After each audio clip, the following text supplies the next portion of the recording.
Hola, buenas tardes. Yo voy a ser muy breve porque para hablar del libro tenemos el lujo y el honor de tener a una socióloga y pitonisa como es Belén Barreiro y a dos de los periodistas más importantes de este país, Nacho y Pepa, a los que agradecemos su presencia en este acto, y por supuesto a Nacho Torreblanca, autor del libro, de quien Pablo Iglesias Turrión dijo o ha dicho que puede tener muchas discrepancias con Nacho, pero que es un agudo analista. Agudo es la palabra, ¿no? Creo. Como yo ni siquiera tengo tantas discrepancias con Nacho, me quedo con lo de que es un agudo analista y uno de los mejores comentaristas que tenemos ahora mismo. Así que solo darles la bienvenida en nombre de Penguin Random House y de la editorial Debate al espacio Bertelsmann y advertirles de que tienen en sus asientos unos cartulinas, unos papelillos donde pueden escribir las preguntas que les surjan y les serán recogidas y vía nuestra moderadora de lujo serán efectuadas a los tres participantes. Así que muchísimas gracias y espero que sea un debate tan interesante como promete. Gracias, buenas tardes a todos por compartir con nosotros esta tarde. Cuando Nacho Torreblanca, con quien hablo habitualmente, porque colabora en el programa Hoy por Hoy de la cadena SER, me dijo que preparaba un libro sobre Podemos y me invitó a estar aquí esta tarde, y dije, ¿otro libro sobre Podemos? Pero hay algo que no sepamos sobre Podemos y sus fundadores, que están todos los días en todos los medios de España y del resto del mundo, de buena parte de los países de nuestro entorno desde hace un año. ¿Alguien nos puede sorprender realmente?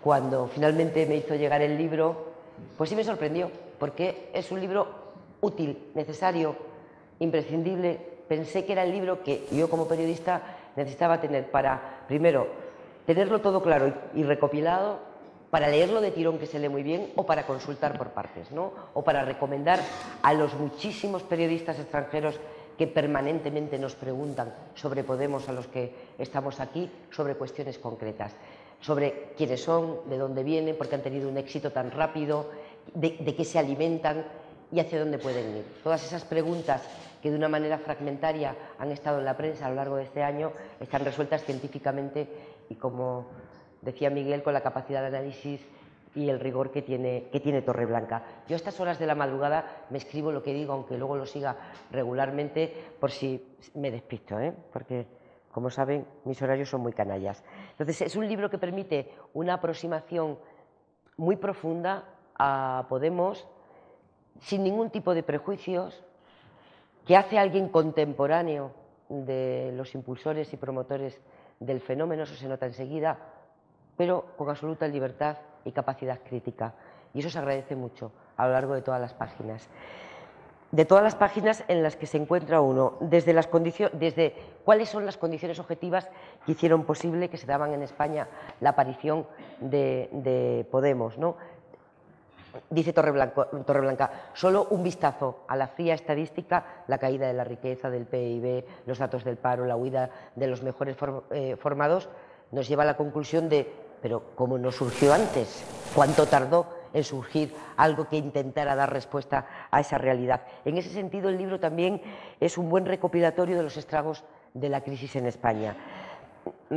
El papel que jugó el 15M, ¿no? Eso que los periodistas no vimos venir, luego lo tocamos muy por encima, volvimos a olvidarnos del fenómeno y lo vimos cuando emergió electoralmente en las europeas. Eso también lo analiza él, el papel que tiene el 15M y las organizaciones civiles y plataformas como Juventud Sin Futuro y la Plataforma Antidesahucio. Describe todo el universo teórico, toda la formación, los referentes intelectuales y de política práctica de los fundadores de Iglesias, Errejón y de Monedero.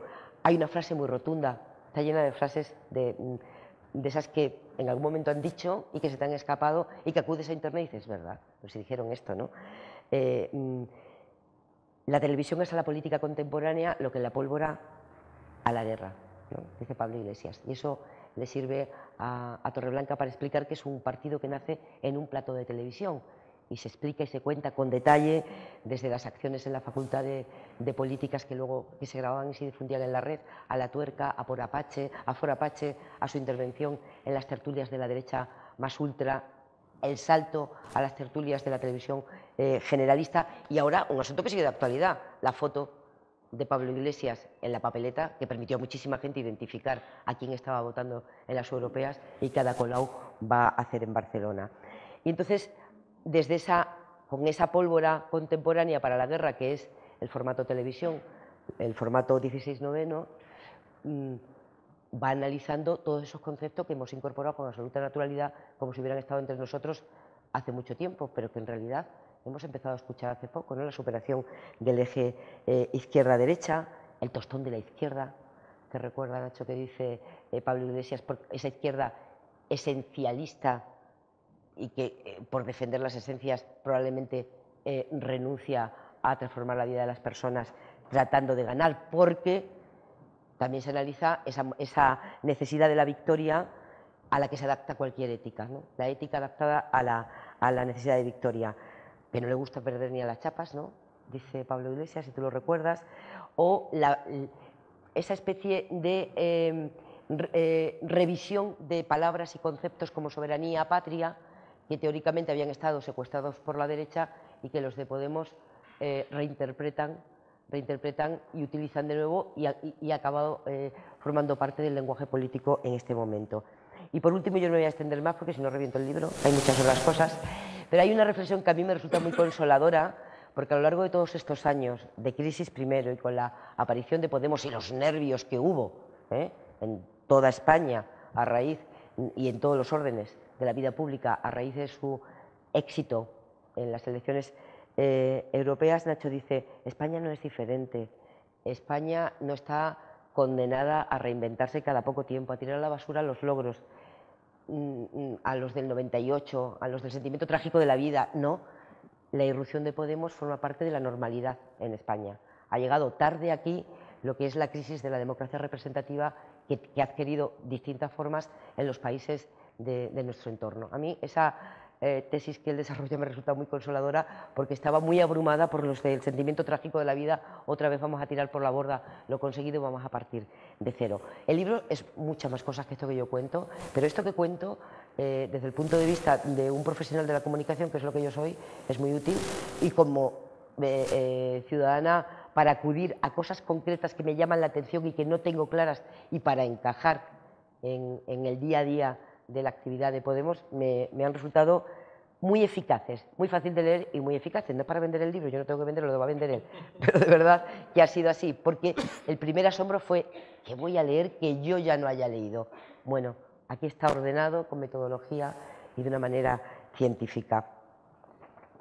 Lo siento, porque el siguiente que va a hablar es un periodista y al periodista le he reventado parte de su argumentario.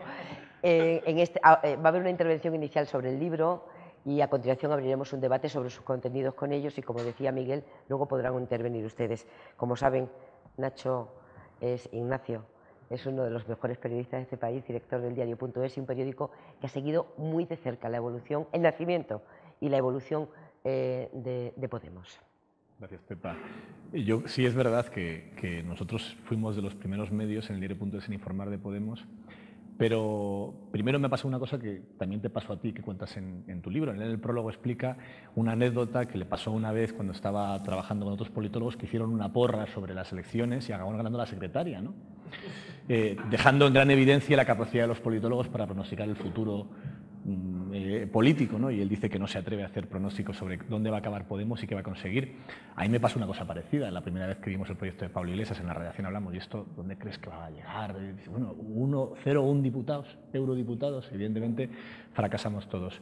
Y es verdad que en el diario seguimos mucho la información sobre Podemos, pero a mí como director me ha interesado muchísimo el libro de Torreblanca porque he descubierto muchísimas cosas que no sabía sobre Podemos, a pesar de que no somos de los medios que menos estemos hablando de lo que ha pasado y de lo que supone la irrupción de Podemos. El libro, como ha dicho Pepa, es un libro muy divulgativo, porque explica muy bien orígenes, causas, consecuencias, discursos, de dónde vienen, a dónde van los líderes de Podemos y cuál es el marco en el que suceden todas estas cosas, pero al mismo tiempo muy equilibrado, porque cuando se habla de Podemos es muy fácil caer en este discurso donde son totalitaristas venezolanos que van a acabar con la democracia y van a poner todas las instituciones al servicio del Estado, incluso un poco más de lo que ya lo hace el PP actualmente. Y en el otro extremo hay otro discurso donde son, pues no sé, lo más grande desde que llegó Gramsci y que van a salvar la política española y arreglar todos los problemas, incluso el del agua templada, ¿no? Que es un problema difícil de resolver a veces con el grifo.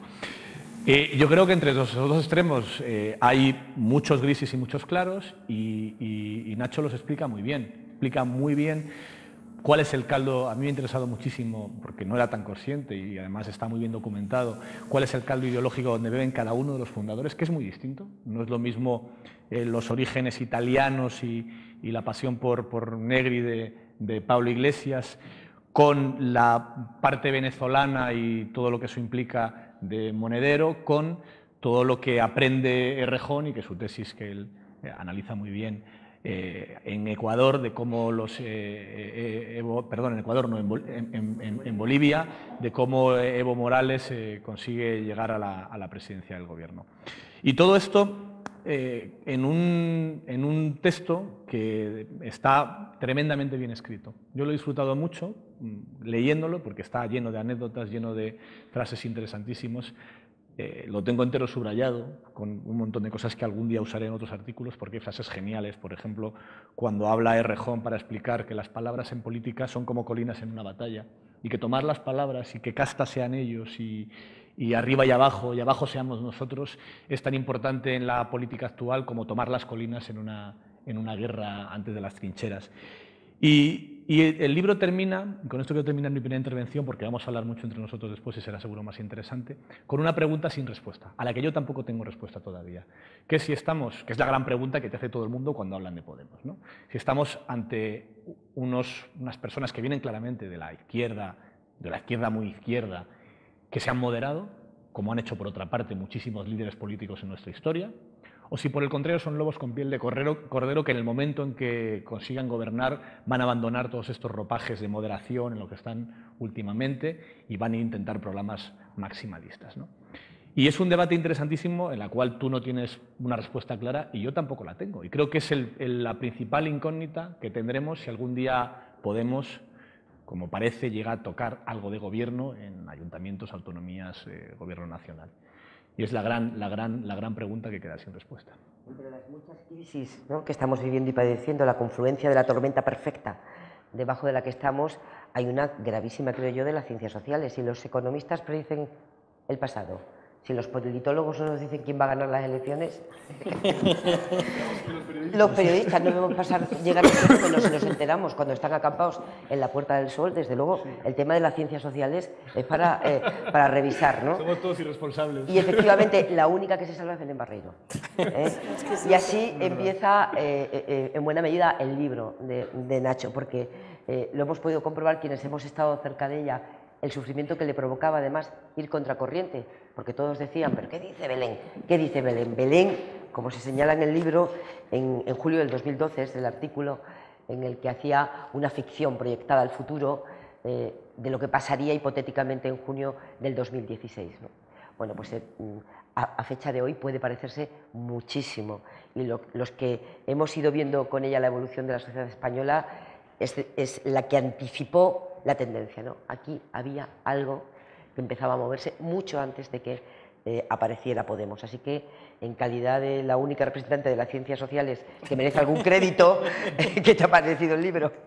Bueno, yo debo decir que estaba entre esos sociólogos que en la Fundación Juan Marc hicimos y tampoco gané. O sea, en fin, la vida es muy larga y está llena de aciertos y de fallos. Yo me sumo a lo que habéis comentado del libro. Es un libro que está muy bien porque es un libro lleno, no sé si grito mucho, es un libro muy documentado y es como bueno, pues un libro propio de politólogos, aunque Nacho reniegue, con documentación que Nacho ha mirado con toda la calma del mundo, se ha ido a las fuentes originales, se ha ido a las fuentes primarias, ha hecho investigación de todos los documentos posibles que pueda haber sobre el asunto, y claro, el resultado es que es un libro pues documentado y con fundamento, y eso pues es yo creo que lo principal de este libro, además de que sea muy entretenido, que no es poco, porque es un libro que la investigación es muy buena y además es muy entretenido, que es fácil, es difícil a veces que las dos cosas se den al mismo tiempo. Es un libro que es verdad que es muy equilibrado, como ha dicho Nacho, a mí también me parece que es un libro muy equilibrado, realmente expone toda la evidencia empírica que hay sobre cada uno de los aspectos de Podemos, y sin embargo, y esto no es una crítica ni tampoco lo digo con segundas porque en absoluto, y sin embargo la conclusión a la que se llega sobre Podemos no es una conclusión ni equilibrada ni neutral, o por lo menos a mí eso me ha pasado. Yo me he leído el libro y si yo fuese un votante indeciso, después de la lectura del libro de Nacho no votaría a Podemos. Pero no porque critique a Podemos o porque no sea objetivo, porque no tiene un problema de falta de objetividad. Es más, yo he intentado buscar dónde está la trampa para que se lleguen a estas conclusiones. Pero sí que va poniendo la evidencia empírica de tal manera que el balance final, desde mi punto de vista, es una lectura personal, no es muy positivo. Y no es muy positivo, y hago una pincelada muy breve, primero porque Podemos sale dibujado como un partido excesivamente estratégico. Sabemos que todos los partidos buscan votos, todos los partidos son estratégicos, pero normalmente en todos los partidos políticos hay una batalla entre ideólogos y pragmáticos, entre los que se aferran a los principios y por encima de todos sus principios y no quieren ganar, y los que están para ganar por encima de todo. Y da la impresión que Podemos es un partido de gente muy ideologizada y con un grado de pragmatismo espectacular. Entonces son ideólogos y pragmáticos a la vez, es decir, ideólogos pragmáticos. Y eso es una nueva categoría, ¿no? Casi para la ciencia política, ¿no? A mí eso me ha sorprendido. Y hay frases ahí brutales, ¿no? Y claro, las frases existen, se han dicho, ¿no? Y ahí están. Podemos sale además como un partido que te hace tener dudas sobre su capacidad de respeto a la libertad de expresión, y esto no lo dice Nacho, insisto, es la conclusión que se puede extraer de la lectura del libro, es decir, que el objetivo de ganar el poder es tan importante y el momento histórico en el que está ocurriendo es ahora o nunca, eso es tan importante que da la impresión que todo lo demás tiene que quedar supeditado a ese gran objetivo porque es ahora o nunca, ¿no? Y es otra conclusión que se saca y que inclinaría la balanza en caso, bueno, por lo menos de si yo fuese un votante indeciso, ¿no? Es un libro que también genera dudas sobre el papel, la razón por la que Podemos existe y la capacidad de Podemos para salir de la situación en la que estamos. O dicho de otro modo, la lectura que se extrae del libro, que es una conclusión obvia, pero también dura de comentar tal cual, es que Podemos existe debido al empobrecimiento de las clases medias bajas, pero existe debido al empobrecimiento de las clases medias. Y es un partido que tampoco ofrece solución para ese empobrecimiento, porque tampoco está en el debate de ofrecer soluciones. Y eso también es una conclusión triste sobre el partido, ¿no? Entonces, en términos generales, la lectura es muy equilibrada, pero es verdad que lleva a conclusiones negativas, con la única excepción de un debate que queda, yo creo que poco zanjado, que es el de si se tiene o no derecho a cambiar cuando uno es partido político, ¿no? Que ahí, pues se puede estar a favor de una tesis, a favor de otra, y es verdad donde en distintos momentos se comenta, Podemos es así, se rescata afirmaciones del pasado para dejar claro cómo es Podemos, pero es verdad que se deja poca escapatoria para la posibilidad de cambio cuando objetivamente Podemos la puede tener como la tienen, la han tenido de hecho otros partidos políticos. Pero insisto, el libro es un libro riquísimo, entretenidísimo, que además enlaza y cita vídeos y es un libro que vas a la vez viendo. Yo había vídeos que no había visto y me lo he pasado muy bien porque es un libro que se lee, pero además se va a las fuentes porque están bien citadas y es un libro, vamos, enhorabuena Nacho, porque es un libro importante y entretenidísimo. Bueno, pues ahora le toca al autor hablar de sí mismo, de su trabajo y desde luego Belén le ha dejado algunas cuestiones interesantes para responder. Tú no ibas a por el votante indeciso. No, la verdad, y eso es un poco también, ¿no?, la oportunidad que tengo de contar un poco el por qué o el cómo, ¿no? Y, aparte, obviamente, de dar las gracias a todos vosotros por estar aquí hoy, a Bertelsmann, a la editorial, a mis colegas del Consejo Europeo de Relaciones Exteriores, a mi familia y a mis amigos que están por aquí también. Estoy con la voz un poco cogida porque, como sabéis, el viernes me han dado un premio de periodismo y no sé si es que me estoy haciendo resistente a la denominación de periodista o es que estoy mutando en un periodista y saldré como, no lo sé, dentro de una semana veremos en qué ha quedado esto, ¿no? Pero viene un poco también de ahí, ¿no? El libro, ¿no? De todo este espacio o incluso de la sensación de falta de espacio que te da la prensa, de falta de espacio y de falta de tiempo, ¿no? El tener una tribuna en un periódico, en un blog, es una oportunidad increíble, es un privilegio, pero te obliga a estar pensando continuamente en qué cabe y qué no cabe en una columna o en un blog de 450 palabras que intento siempre que tengan el mismo espacio y al final acabas desarrollando una visión del mundo un poco ortopédica en el sentido de ese problema es muy interesante pero no cabe en 450 palabras, ¿no? O en un minuto que me pide Pepa que lo grabo a las 7:20 de la mañana, ¿no? Gracias a su generosidad. Y entonces tienes siempre esa sensación de que te has dejado muchas cosas, de que no hay matices, de que si intentas decir por un lado o por otro ya son 400 palabras y quedan 50 para una conclusión de trazo muy grueso, ¿no? Entonces tenía esta sensación cuando empecé a escribir sobre Podemos en el blog, de que sí, que escribía quizá con muchísimo interés, pero me dejaba muchas cosas y había mucho trazo grueso y no tenía el tiempo, ¿no? Y eso es un poco lo que he querido hacer, echarme un poquito para atrás y escribir un poco para mí mismo, para enterarme primero, y creo que lo que he intentado volcar en el libro es también mi proceso de ir...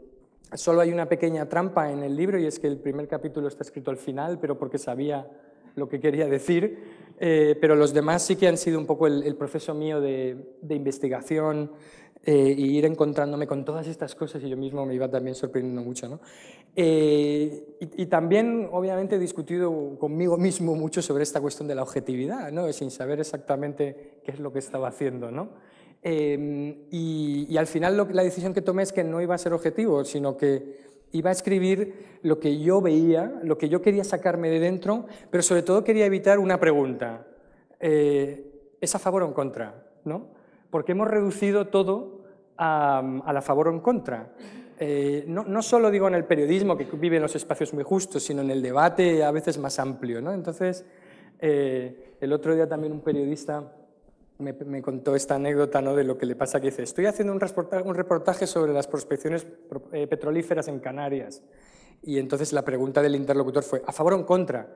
Y él dijo, un reportaje, un reportaje, volvamos a entender qué es un reportaje, ¿no?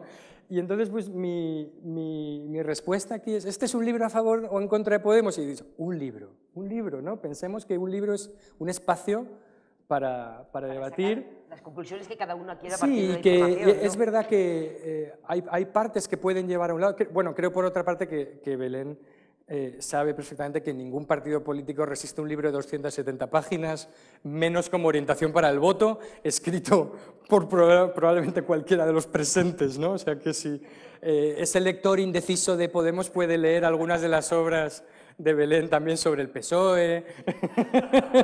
Hay alguien por aquí también que ha escrito sobre el PP, algunos colegas.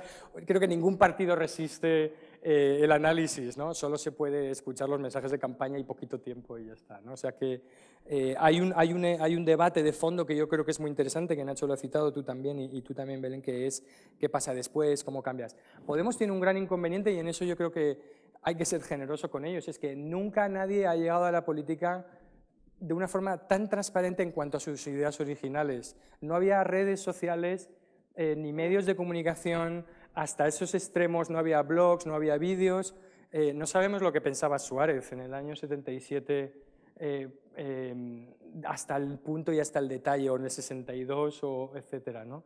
Ningún otro partido político ha llegado tan documentado y eso obviamente les sitúa en una posición de desigualdad. Todo el mundo protege mucho lo que piensa antes de entrar en política o cuando está haciendo política. Podemos estar sobreexpuesto porque ha elegido esa estrategia y va a cambiar las reglas del juego también para los demás, porque ahora ya todo el mundo pregunta, ¿pero quién es este? ¿Qué decía?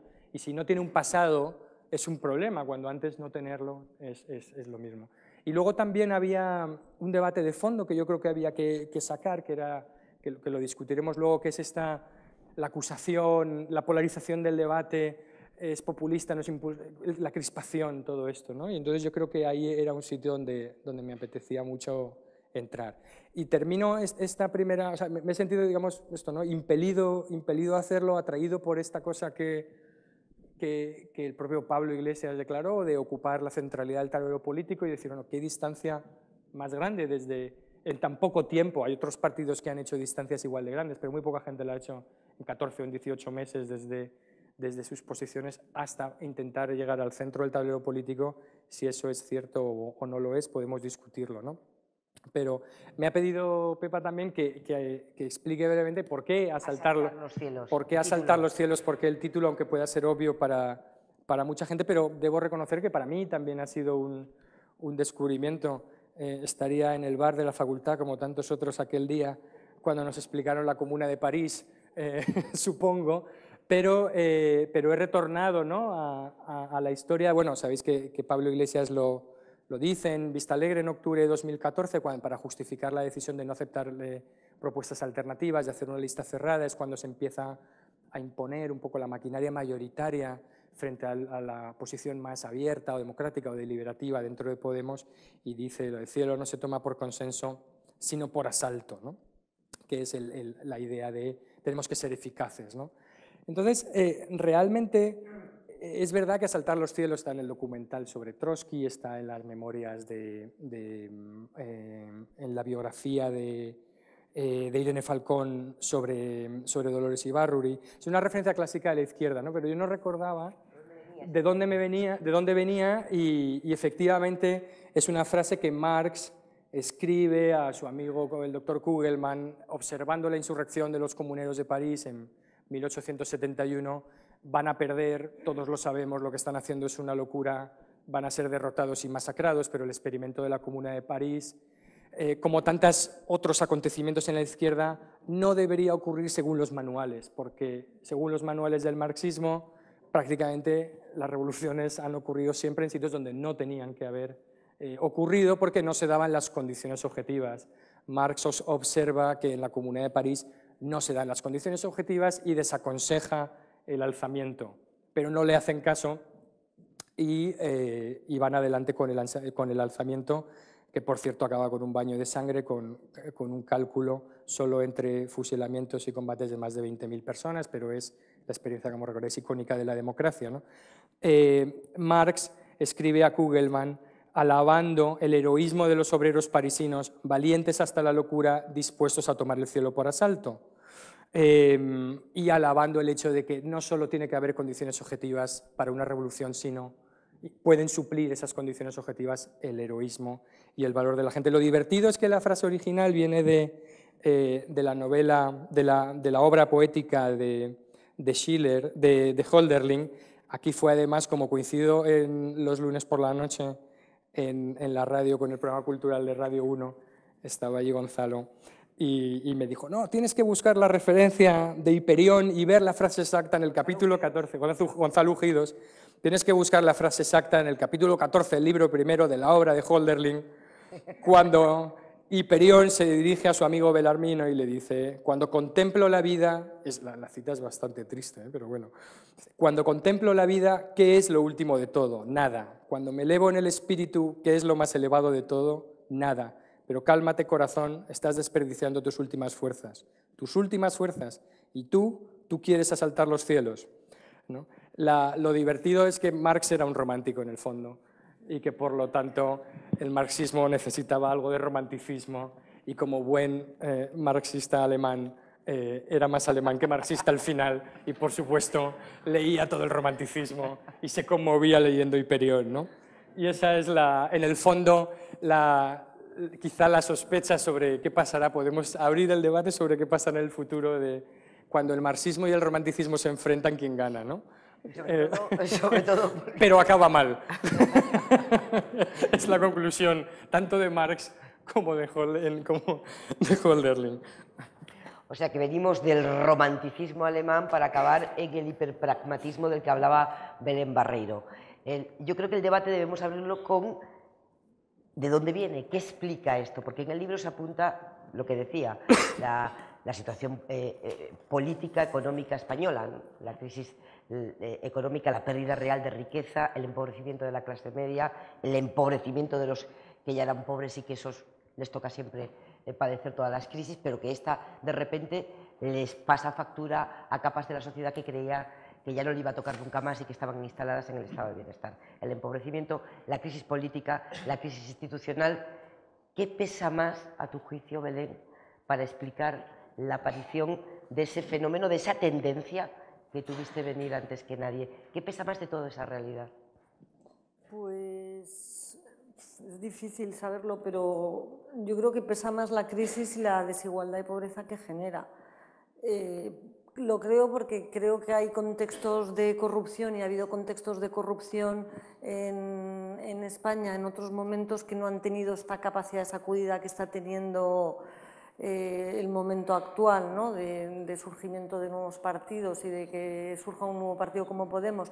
Entonces, si hay que elegir uno de los dos factores más importantes, sin duda el empobrecimiento. Dicho esto, el hecho de que el empobrecimiento se produzca junto con la crisis, con la corrupción, es una combinación explosiva, porque no solamente muchos ciudadanos van a peor, sino que lo hacen en un contexto en los que están viendo cómo otros se enriquecen. Y yo creo que la mezcla de empobrecimiento y corrupción es completamente letal, es lo que hace saltar todos los consensos sobre las bases de apoyo al sistema. El no nos representan inicial estaba relacionado más con la crisis económica que con la corrupción. El no nos representan inicial está relacionado, sí, está relacionado con la corrupción y con un sistema, con la crisis económica y con un sistema que no se adecua bien a las preferencias ciudadanas y a las demandas ciudadanas y al bienestar de la propia sociedad. ¿Por qué no se adecua bien? Pues porque la democracia está produciendo malos resultados para los ciudadanos. ¿Por qué? Pues porque los jóvenes no se incorporan al trabajo y cuando lo hacen no lo hacen con trabajos de calidad, porque la crisis empieza muy pronto a bajar sueldos, a aumentar el paro, etcétera, etcétera, y un empobrecimiento masivo. Es decir, que son todos esos factores. Pero todos esos factores, junto con la corrupción, ya es casi que el remate final. Por eso insisto, yo creo que es mucho más importante la crisis y el empobrecimiento que ha empobrecido, pero es verdad que la corrupción ha sido un factor movilizador, es decir, movilizador de los votantes que se van a otros partidos y de la propia energía para montar un partido político, ¿no? Luego aquí tenemos un sistema que cae en dos fases, en una primera fase con el surgimiento de Podemos y en una segunda fase con el surgimiento de Ciudadanos. El surgimiento de Ciudadanos, no me cabe duda que probablemente la corrupción, vamos, seguro, la corrupción tiene muchísima más incidencia, pero el hundimiento del bipartidismo se está dando por partida doble. Entonces, los dos factores están influyendo y están influyendo, impulsando dos nuevos partidos, ¿no? No sé, Nacho, tú de todos los factores que se describen en el libro y que hemos visto nosotros ir creciendo desde los medios, ¿cuál te parece más determinante? ¿Cómo explica un éxito tan fulminante Porque hace un año no estábamos todavía en esto. Claro, lo más llamativo, que es donde fallamos todos los que veíamos esto, salvo Belén, que dijo esto puede pasar, es que se pensaba que había unas barreras de entrada en la política, en el mercado de la política, que hacían imposible que algo de esto sucediese. Porque decían, no, con el control que tienen de los medios los grandes partidos, con el control que tiene con el sistema electoral, que dificulta mucho que alguien desde cero pueda montar una estructura capaz de llegar. Con la propia percepción de los ciudadanos, que para qué plantearte votar a un partido que no tiene representación y que no existe y que probablemente pienses que tal vez sea un partido que no consiga el mínimo necesario. Todos esos factores murieron, salieron dinamitados.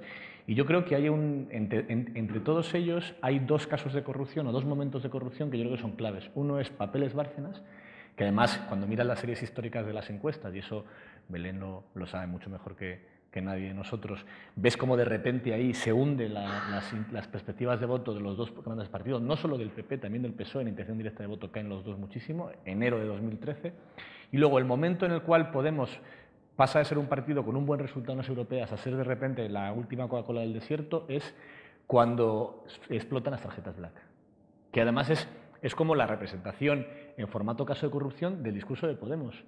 Todo esto es una casta en la que estaban todos los partidos de izquierda, de derecha, los sindicatos, la patronal, los poderes económicos, todo a la vez repartiéndose el mismo día que los españoles tienen que rescatar Bankia, que quiebra Bankia, el señor Rato con su tarjeta black saca 1.000 euros del cajero. O sea, es que lo diseña un guionista y no le queda mejor un caso así para dar ese golpe. Sumado en un mensaje en el cual la gente tiene un claro problema de falta de expectativas y de deterioro de su nivel de vida, en todos los estratos de la sociedad, en algunos muchos más que en otros. Yo creo que es todo eso lo que crea las famosas condiciones objetivas de las que hablábamos antes. Y luego, volviendo a una cosa que decía antes Nacho sobre que no hay ningún partido que tenga tantísima hemeroteca de lo que pensaba antes de llegar al poder. Claro, es que los pocos ejemplos que tenemos de lo que pensaba, por ejemplo, Mariano Rajoy antes de llegar al poder son terroríficos. No sé si habéis leído los artículos de prensa del diario de Pontevedra, donde habla de que la igualdad es un mito y que hay los hijos de buena casta. O sea, son unas cosas que dices, bueno, menos mal que no lo desarrolló mucho más, pues si llega a hacer una tesis doctoral con esto, lo que tendríamos hoy sería para aterrarnos. Las cartas de Aznar en el diario de La Rioja, de propiedad de Álvaro Lapuerta, donde hablaba por otra parte, donde hablaba de sus cosas sobre la Constitución y lo que pensaba entonces de la Constitución, ¿no? Que en ese sentido yo creo que, aunque es verdad que en una observación tan directa, como decía Belén, no hay nadie que soporte un libro como el que ha hecho Torreblanca, es que en este caso estamos ante el único momento en el cual tenemos de verdad una tesis doctoral, por ejemplo, de un político donde dice lo que piensa de las cosas. Y tenemos horas y horas de hemeroteca en YouTube, de videoteca en YouTube, donde están hablando de cómo hay que hacer las cosas para... Y hay algo más que es muy importante, porque esto lo estamos sufriendo también los medios, la adaptación a trabajar con la presión de tener la reacción inmediata de lo que haces. Claro. Es decir, si los partidos tradicionales con una encuesta encargada a una empresa demoscópica con mucho tiempo y con tiempo para el análisis, cambian toda su estrategia electoral, incluso parte de su programa, que es lo que han hecho tradicionalmente a partir de esa encuesta, el tener la reacción inmediata a cualquier propuesta, a cualquier palabra, a cualquier comparecencia televisiva, como tienen los nuevos partidos que utilizan las redes sociales, necesariamente nos pone en otro estadio de discusión. Y la respuesta del partido tiene que ser diferente. Es verdad que nadie resistiría ese análisis, pero la presión con lo que trabajan los nuevos partidos en las redes les da pistas, sí, pero también es una presión que los otros no han tenido, ¿no, Nacho? No han tenido en ningún momento. Sí, yo creo que además hay algo que me parece, y yo creo que se ve en el libro, ¿no? Es que me parece muy admirable la manera de construir. En el fondo Podemos es una hipótesis, ¿no? Y hay poca gente que, o sea, desde ese punto de vista, son emprendedores políticos perfectos en un mercado político. Quizá esto no es un elogio para ellos, pero la política también es un mercado. Esto era un mercado copado por dos grandes actores monopolistas, y entonces hacer una hipótesis de cambio político, leer las señales que vienen del mercado, insertarse en esto y de la manera que lo han hecho, me parece primero, pues efectivamente, ¿no? muy audaz y muy valiente, ¿no? Y por tanto, lo que desconocemos a partir de ahí es si esta hipótesis realmente va a funcionar en tanto en cuanto presupone unos desalineamientos o unas transformaciones de la sociedad española incipientes que van a poder seguir hacia adelante. Es decir, si las categorías, y no quiero tampoco mezclar muchos temas, pero es verdad que en el artículo del domingo pasado en El País de Albert Rivera también se rechazan las etiquetas izquierda-derecha como tradicionales, como no explicativas. Hay una especie de rechazo a esta idea de que izquierda y derecha... En las encuestas también se ve, ¿no?, que hay mucha gente en el centro, no necesariamente porque sean centristas, es decir, no porque hayan estudiado las virtudes y defectos de la izquierda y la derecha y hayan decidido hacer una síntesis, etcétera, sino porque están muy desanclados. Y entonces, si esa subversión de la política va a funcionar o no, yo creo que en eso la hipótesis de Podemos es muy transparente también, cuando dicen no va a haber un proceso constituyente porque nosotros ganemos las elecciones y abramos un proceso constituyente. Si nosotros ganamos las elecciones es porque ya habrá ocurrido un proceso constituyente, porque la sociedad se habrá reconstituido a lo largo de todos estos ejes de la nueva política, ¿no? Esto en un tribunal de tesis se llama circularidad, pero en política es muy audaz y muy arriesgado. Y de hecho hay una lectura tan inteligente, por ejemplo, yo creo que además Pablo Iglesias en eso lo hace, dice, Suárez hizo exactamente lo mismo que nosotros, ¿no? Más que cuando se compara con Felipe González, que es dirigirse directamente a la gente. Coger la televisión, sentarse delante de ella, hablar directamente a la gente y olvidarse de dónde estaba eso muy situado ideológicamente, o hacer una oferta muy amplia y no preocuparse mucho del partido, con los resultados conocidos, ¿no? Veremos también las analogías hasta dónde llegan, ¿no? Te veía que hacías un gesto así raro, Belén, cuando comentábamos lo que es un partido que se crea con la reacción inmediata de sus propuestas en las redes. Sí, esto hombre, sí que es claro, nuevo. un gesto raro en el sentido de que esa inmediatez la tienen todos los partidos. Es decir, si los partidos tradicionales no miran las redes y no miran lo que ocurre en la sociedad, pues que eso es información a disposición de todos, claro. O sea, no es como una encuesta que hay que pagarle, uno puede decir, bueno, vale, encima los de Podemos son sociólogos, entonces harán sus propios estudios, pero que no, pues las redes es una información que sirve para todos, ¿no? Y yo creo que esto nos lleva a otro propulsor de cambio fundamental en estos momentos, que es la propia revolución digital, y que yo creo que realmente lo que está pasando en estos momentos es una interacción entre la revolución digital y la crisis económica que ha producido todo este empobrecimiento, con el fondo de la corrupción detrás, y que lo que hace es dividir el sistema de partidos en cuatro, siguiendo la lógica de estos dos propulsores, que es un partido de la España digital que representa a los no azotados por la crisis, que es Ciudadanos, un partido de la España digital representando a los azotados, que es Podemos, y los dos partidos analógicos, uno más representante de los azotados y otro menos. Pero yo esta es la división que veo. Que ahora falta otro libro, Nacho. Ahora falta el libro de Ciudadanos, esto para el otoño. Katia me va a matar, no está por ahí, para el próximo libro. Bueno. Es muy interesante esto que cuentas porque es verdad que hay una gran barrera digital analógico en voto, enorme, y en interés. Nosotros, una de las cosas que más nos puso sobre aviso de que esto de Podemos iba en serio es que durante de la campaña electoral, la noticia más vista de toda la cobertura que hicimos de la campaña electoral fue aquella vez que cuando pararon la campaña por el asesinato de la presidenta de la Diputación de León, Carrasco. Pablo Iglesias dijo esto de no paran la campaña cuando se suicida un desahuciado. Y esa provocación, o esa declaración, fue de largo la noticia más vista, más recomendada, más tuiteada. Y decimos, ¿cómo es posible que un partido que entonces pensábamos todos que iba a ser 1, 2 como muchísimo escaños consiga este efecto?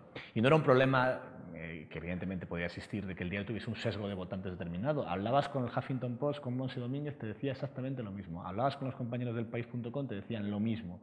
Hablabas con 20 Minutos, te decían lo mismo. En todos los medios digitales veías que de repente había un interés brutal por todo lo que afectaba a este partido que lo conocía. La marca Podemos entonces tenía un 12% de reconocimiento. Pablo Iglesias tenía un 50 y algo, pero era completamente desconocido para la gran mayoría de la sociedad. O sea que a la tormenta perfecta que tú describes, que es la crisis política, la económica y la institucional, hay que añadir la revolución digital, que deja fuera por lo menos de entender cómo funciona, no los partidos, pero algunos de los líderes de los partidos tradicionales que no acaban de entender cómo es la comunicación política hoy. Lo que pasa es que también, y yo creo que se empieza a observar, lo digital da nuevos instrumentos para hacer, desgraciadamente, a veces las viejas cosas.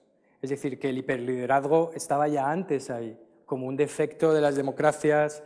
Tal. El hiperliderazgo digital es brutal, es casi peor que el hiperliderazgo clásico, porque antes había que llevar a las 100.000 personas a la Plaza Oriente, y no quiero decir con esto que nada sobre Podemos, ¿no? Quiero decir, pero que hoy en día esa especie de movimientos son más fáciles de organizar. Los actos de repudio digital que los periodistas sufren. La mandíbula de cristal es mucho más frágil en el mundo digital. Y curiosamente, mucho porque más. Yo creo que hay, y es una cosa, yo sabía también poco de cómo funciona, ¿no? Y hay varios artículos y cosas buenas que se están escribiendo sobre la democracia en las redes, pero si la gente se distribuye normalmente en una curva normal, donde hay mucha gente en el centro, moderada, y poca gente en los extremos, las redes sociales van al revés, ¿no? Los más activos son los que están en los extremos, varones, jóvenes, y muy radicalizados en ambos extremos, y la mayoría de la gente está en el centro viendo pasar la pelota. Pero eso no es una democracia deliberativa, y se producen linchamientos mediáticos y mucho. Entonces, las redes son muy útiles, igual, lo mismo para garantizar que los activistas de derechos humanos están conectados 24 horas, 7 días a la semana en todo el planeta y pueden denunciar cuando uno es detenido en cualquier sitio, pero también, de nuevo, pues sirve al gobierno chino para seguir su WhatsApp o su tal y localizarlo y detenerlo. Entonces, tenemos que dejar que se aposente todo esto, porque siempre yo creo que nos alegramos muchísimo, pero vemos que no se sabe cómo las viejas formas siempre resurgen y saben colonizar también los nuevos medios y los espacios, ¿no? Las ideas de Podemos, Torreblanca, después de analizar las tesis electorales, sus referentes intelectuales, sus referentes también de práctica política, tan distintos como decía Nacho Escolar en el caso de Errejón, Bolivia y Laclau, en el caso de Iglesias, Toninegri, Italia, la experiencia del Pichí, en el caso de Monedero, Venezuela. De todo esto, ¿qué sale? Un partido, esa piel de cordero que está a la izquierda y que estratégicamente hace un discurso transversal, pero que tiene una posición muy clara, un partido que aspira a ocupar todo el espacio desde a la izquierda del PSOE hacia el centro. Bueno, yo creo que hay un diagnóstico de fondo también aquí que es acertado para los líderes de Podemos, y es que empíricamente, estadísticamente, los comunistas nunca han ganado las elecciones en ninguna democracia, presentándose como comunistas, ¿no? Es decir, no es una fuerza que sea capaz de suscitar una adhesión mayoritaria como para ganar las elecciones. Los liberales, por cierto, tampoco, y es un problema para Ciudadanos también. Los liberales, presentándose como liberales, tienen un techo electoral incluso más bajo aún que los comunistas, ¿no? Podemos discutir por qué y eso, pero quiero decir que solo cuando eres capaz de, en este caso, ¿no?, de trascender esos puntos de partida ideológicos y llegar a capas mucho más amplias con mensajes que incluyen identidades de clase, territoriales, nacionales, de género, de lo que sea, eres capaz de generar este éxito. Para mí lo más interesante dentro de Podemos es que detrás de todas estas ideas que están muy bien constatadas, siempre hay una tensión dominante en cuanto a cómo desembocan en las estrategias, y es que hay básicamente dos opciones. Es una, construir un partido de izquierdas que acabe sustituyendo al PSOE como resultado de los errores de Izquierda Unida y de PSOE como partidos tradicionales, independientemente de que uno sea responsable del bipartidismo y otro siempre haya dicho que sea una víctima, pero de hecho la primera víctima del fin del bipartidismo han sido los que no eran, ¿no?, bipartidismo, lo cual quiere decir que hay una estrategia exitosa, y en eso Podemos lo ha hecho bien, de ir colonizando, como dicen, desde la izquierda hasta el centro. Pero ahí la tentación puede ser bueno, ¿qué más da el bipartidismo si yo soy uno de los dos grandes partidos, ¿no? Cuando Iglesias dice el enemigo es el PP, que estamos hablando de un bipartidismo PP-Podemos, ¿no? Y eso requiere un tipo de estrategias. Mientras que la estrategia original, en el fondo, que es la que aporta ahí, esto es el Partido Comunista Italiano, digamos, que fue el único partido que fue capaz de apelar, casi de tener un proyecto nacional, llegó a estar en el gobierno, etcétera, que es la experiencia un poco de Pablo Iglesias, ¿no?, en los orígenes, y su admiración por los comunistas italianos porque son populares, ¿no?, en el mejor sentido de la palabra, frente a una idea que yo creo que es mucho más arriesgada pero y más descabellada, me lo parece a mí personalmente, en un contexto como el español, que es construir un movimiento nacional popular, que es una reinterpretación de los populismos latinoamericanos desde la izquierda, basándose en Laclau y en Gramsci y toda esta gente, para decir, no, somos un movimiento de liberación nacional, porque la izquierda solo ha ganado las elecciones cuando ha hegemonizado o colonizado la idea de pueblo, la idea de nación, y por lo tanto solo si eres un movimiento de liberación nacional, de emancipación, solo los movimientos coloniales de izquierda han llegado al poder aupados en una revolución nacional, ¿no? El propio Fidel Castro, como tantos otros, no hizo la revolución por ser comunista, sino porque era un movimiento también de liberación nacional, ¿no? Entonces, eso es lo que me parece más importante de esas tensiones y de esos orígenes, ¿no? Hasta qué punto se puede importar una hipótesis de cambio político que viene de unos contextos como los latinoamericanos, trasplantarla a España con las consiguientes adaptaciones, no de una forma ciega, pero incluso así con esos mimbres, construir algo aquí y ver, y por eso todos estos jugueteos con la nación, la liberación de los pueblos del sur, de la colonia alemana, etcétera, etcétera, ¿no? Toda esa construcción de un pueblo que a su vez pues, necesita un antipueblo, porque, claro, alguien tiene que tener la culpa de los dolores. Y hay una frase por ahí de Íñigo Errejón que me gusta mucho, que es la de la función de un partido es representar al pueblo doliente y los dolores del pueblo frente a los culpables de sus dolores, ¿no? Y esas dos tensiones están ahí siempre, ¿no? Belén, un partido radical, un partido que puede convertirse en el equivalente de un partido socialdemócrata. Pues depende también de cómo ellos quieran presentarse y de lo que quieran ser, ¿no? Pero es verdad que los ciudadanos,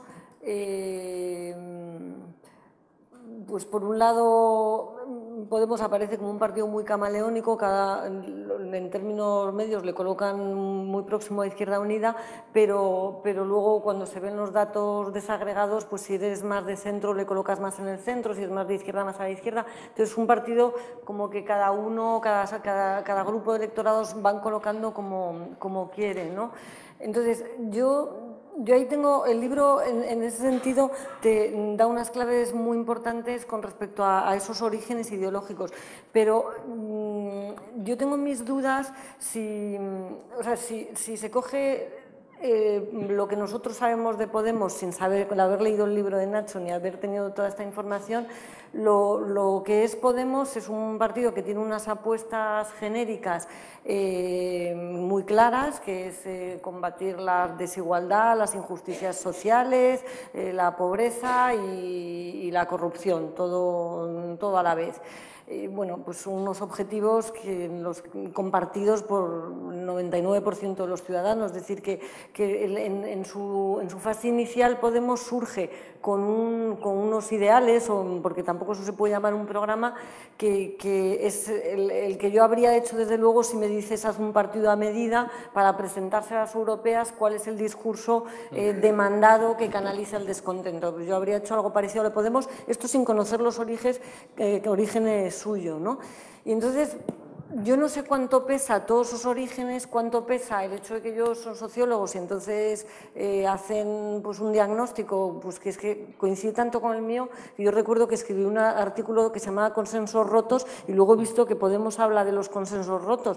Ellos lo cuentan a su manera, yo a la mía, pero es verdad que compartimos que todos vemos datos, ¿no? Entonces, yo creo que es un partido que es un buen diagnóstico de lo que es la sociedad y que luego en una segunda fase, que es en la que estamos, no está mostrando una gran capacidad para trasladar esos principios generales en políticas públicas que sean debatibles. Es decir, ese primer momento en el que se da por superado el eje derecha-izquierda y que el voto a Podemos, recuerdo que lo comentabas una vez, decías, una especie de empoderamiento, por fin mi voto va a servir para algo, por lo menos para echar a estos dos, ¿no? Es el enfado inicial en unas elecciones generales. Sí. Por fin el voto sirve para algo, por la crisis de la democracia representativa. Ese momento trasladado a en el que ya hay unas elecciones generales en el horizonte y que por lo tanto votas un partido que se puede hacer cargo de la gestión del país, ahí se ve en las encuestas una evolución, una demanda de concreción? Claro, se ve que Podemos va a menos y desde mi punto de vista una de las razones por las que va a menos, no es la única, pero una de las razones es porque no ha sabido entrar en la segunda fase en la que hay que transformar esos ideales en propuestas políticas concretas. Y además con el contraste tan enorme del candidato de Ciudadanos que se presenta en los platos de televisión como si fuese un plan de negocio su partido político y te lo presenta pues al modo de un joven emprendedor con un plan de negocio, todo muy calculado. Entonces, pues Podemos se ha quedado en un partido excesivamente abstracto, ¿no? Excesivamente abstracto. Ese paso hacia las políticas públicas es que no lo dan, a lo mejor nos sorprenden para las elecciones generales con un programa político de políticas públicas bien calculadas, con números, pero de momento ese paso no lo han dado. Entonces a mí me cuesta juzgar cuál es el programa de Podemos, es que yo no lo sé. Una de las cosas que deja muy claro el libro es eso de no me gusta perder ni a las chapas y cómo, como decía Maquiavelo, el fin justifica los medios. Es un partido tremendamente pragmático que ellos mismos, cuando se ponen a teorizar haciendo cultura pop con Juego de Tronos, lo explican muy bien, ¿no? Y dicen esto de ¿por qué pierde la izquierda? Pues la izquierda son como los Stark, y espero no reventar a nadie la primera temporada, que espero que habéis visto todos, o no os interese nada ya saber. Los Stark son gente con muchos principios que acaban con la cabeza cortada y pierden. Entonces hay que tener dragones si hace falta, hay que liberar esclavos y aliarse con el pueblo, y si el terreno de batalla es pues habrá que dar patadas en la espinilla porque los otros también lo dan. Y en ese sentido, ellos en su primer cálculo da la impresión de que les han sobrado 9 meses. O sea, que han hecho un tipo de análisis electoral en el cual si las elecciones hubiesen sido en noviembre de este año pasado, no del que viene, habrían acertado. Porque estaban en el tiempo justo en el cual no pasaba nada por no ser demasiado concreto en qué significaba exactamente, o en cuándo nos jubilamos, por ejemplo, ¿no? O en cuál es el plan de verdad, cuál es el plan fiscal, cómo va a ser el plan fiscal, qué tipo de impuestos van a subir, cuáles van a bajar, o bastaba con decir eso de no, basta con combatir el fraude fiscal para arreglarlo todo, ¿no? Claro, como se han quedado cortos en el lanzamiento, ahora yo creo que tienen que cambiar esa estrategia para volver a dar un segundo impulso, que a mí es verdad, estoy de acuerdo con Belén en que claramente todas las encuestas reflejan que en los últimos 4 o 5 meses están descendiendo, están todavía desde unas posiciones muy fuertes que nadie podía haber imaginado hace un año, pero desde luego descendiendo.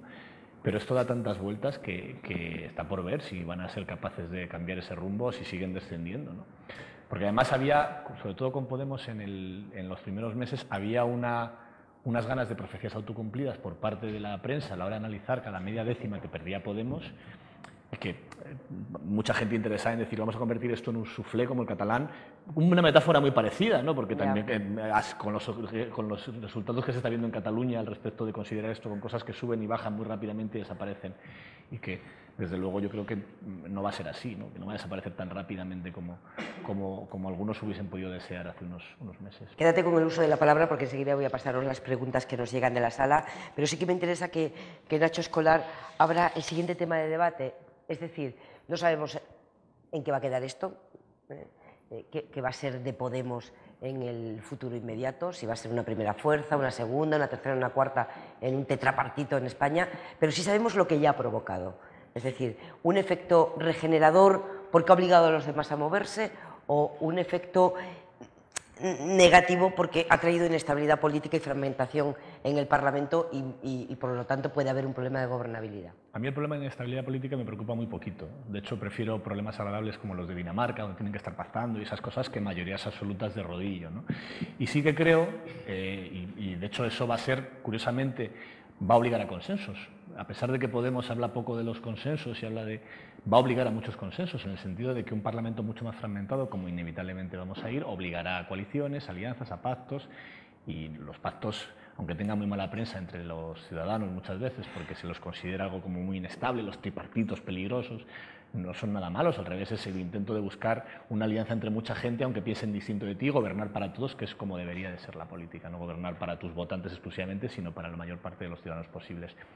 Y lo que sí que está claro en la parte positiva es que ha puesto sobre la mesa algunos debates que estaban como el elefante en el salón, ¿no? Estaban allí, pero nadie hablaba de ellos, los desahucios, las puertas giratorias, los problemas de desigualdad, todo eso, los privilegios, ¿no? Es verdad que con algunas trampas semánticas, ellos lo llaman el significante flotante, que es, si tú dices la oligarquía, es muy concreto a quién te refieres, o los empresarios. Pero si dices la casta puede ser tu jefe, puede ser el vecino que te cae mal, puede ser ese que va en un coche caro en vez de ir en el metro. Es una cosa que todo el mundo, hasta los más ricos empresarios, pueden decir, no, si yo ya dije que lo de la casta estaba muy mal.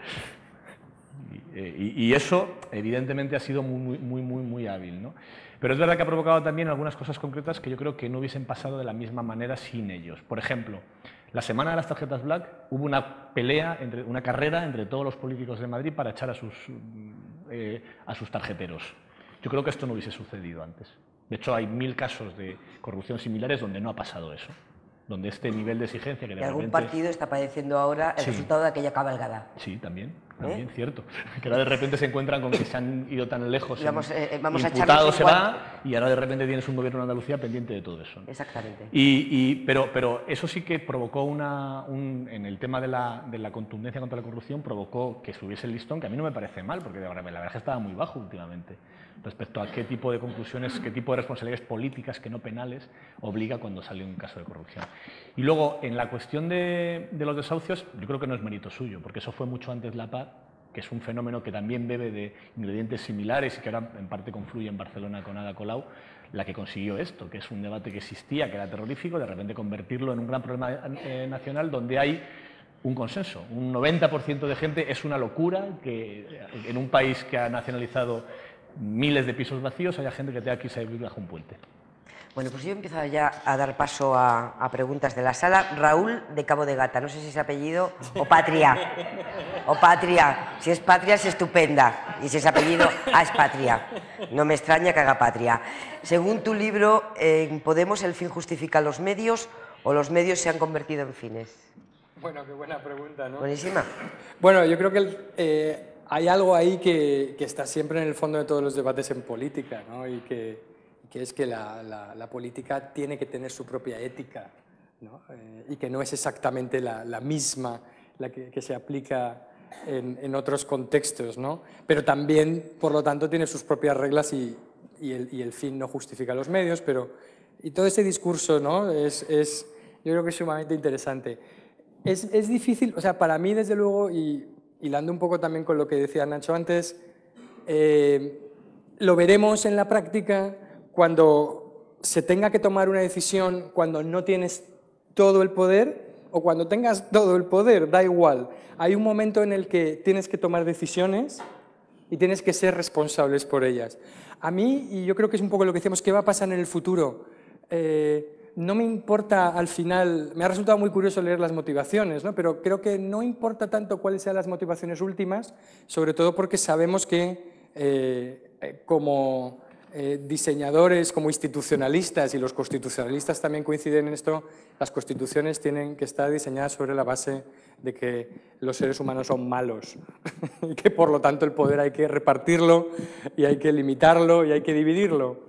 Y entonces es mejor funcionar con la hipótesis de que hay más demonios que ángeles y así luego no te llevarás la sorpresa, ¿no? Entonces, pensemos si nuestras instituciones son capaces de regenerarse o de enfrentarse a este tipo de fenómenos. Hay una cosa que me parece, en ese sentido, decíamos lo de Juego de Tronos y lo hablamos a veces, ¿no? Lo que decías tú de Dinamarca. Bueno, si los políticos daneses que salen en Borgen, yo he vivido en Dinamarca y por eso me gusta mucho la serie, los políticos daneses que salen en Borgen son tan miserables que para hundir a un ministro de Medio Ambiente filtran que tiene un Cadillac que consume 14 litros, ¿no? Bien, esa es la perversión a la que le permite el sistema, ¿no? En Juego de Tronos lo decapitan. Entonces, quizá las intenciones son las mismas, ¿no? Si pudieran los de Borgen, a lo mejor también, ¿no?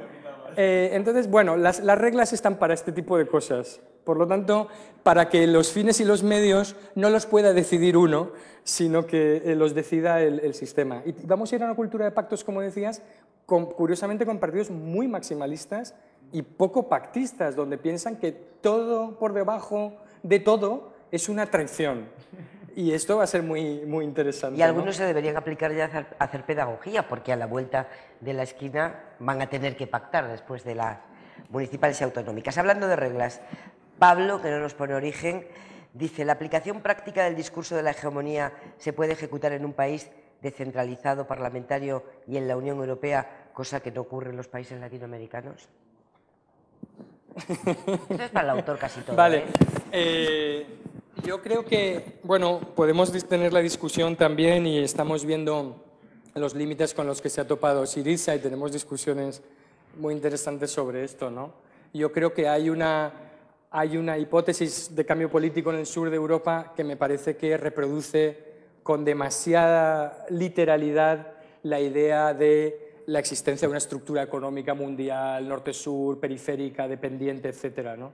Y creo que trasladar eso al propio contexto de la Unión Europea sin desmentir todos los problemas que podemos tener de gobernanza del euro, etcétera. Yo creo que la sociedad, ni España es una colonia de Alemania. Y además creo que por eso no ha calado el discurso, porque efectivamente, ¿no? Supongo que Belén, mirando las encuestas, dirá que meterte con Merkel da menos votos, porque al fin y al cabo que meterte con el alcalde, que todo el mundo sabe qué es lo que ha hecho, no porque lo conoce. ¿Cómo va a tener la culpa Merkel de lo que me ha pasado a mí si es este tipo, ¿no? Son los de las Black, etcétera? Es decir, que al final, frivolizando un poco, ¿no? Quiero decir que es muy difícil articular este discurso, que es un poco más lejano, cuando realmente es más fácil hacerlo por dentro, por abajo, desde cerca, ¿no? Belén, en Twitter, Sebastián Lavezolo dice: ¿crees que Ciudadanos ha fastidiado la estrategia nacional popular que requería de polarización PP-Podemos? ¿Volverá el eje izquierda-derecha?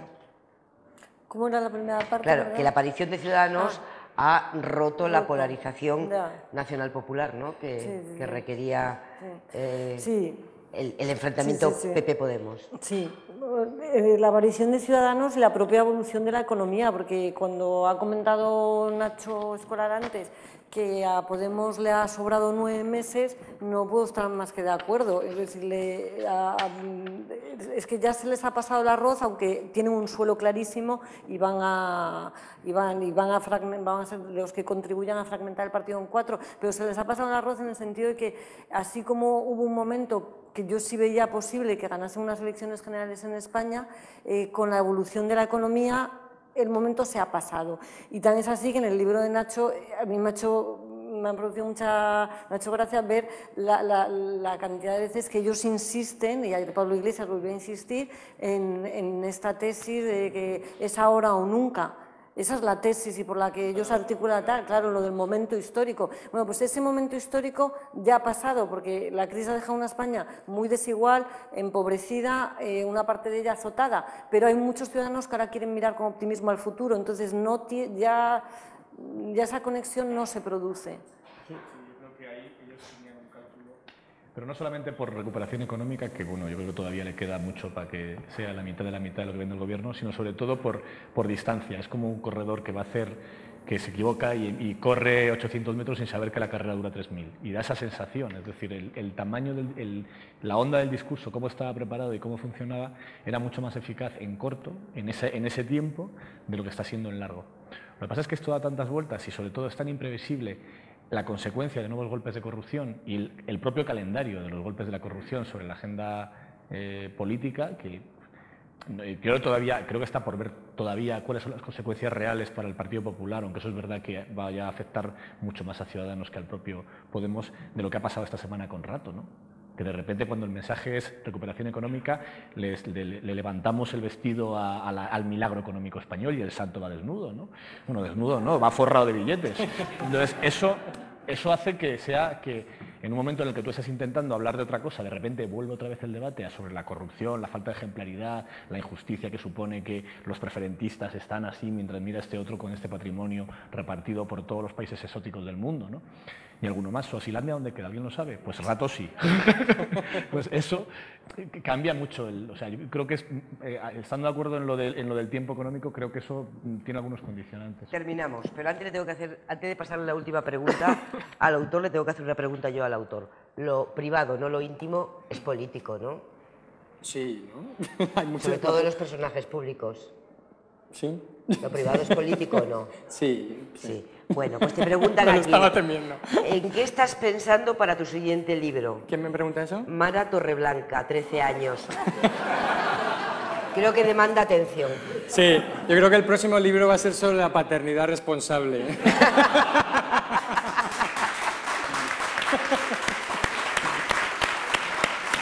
Bueno, Mara, gracias. Gracias a todos. Buenas tardes. Mucho éxito. Gracias.